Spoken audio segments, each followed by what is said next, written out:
Urte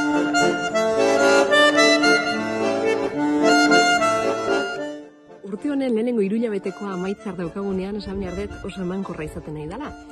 Otsailean nire bigarren liburua aurkeztu zen, Jirapa hizkuntza, eta martxoan berriz Marshall Rosenbergen Komunikazioez bortitza, bizi hizkuntza bat, argitaratu da oraingo honetan euskeraz, askontzako biblia bezala konsideratuta geneukana.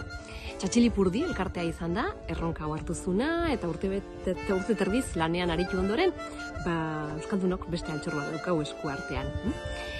Autoreak, nik uste erraztasun handiakin lortzeula modu ulerkorrean komunikazioz bortitzeko eredua, egoera eta adibide eta elkarrizketa benetan erakargarriekin oso modu gertukoan helarazten.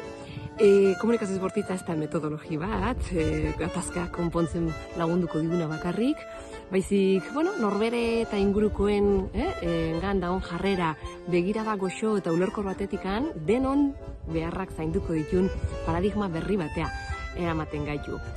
Beraz, oporraldi hontan, irakurtzeko gogo eta denboraz baldin bazabiltza, hauxe gomendatuko nizuke.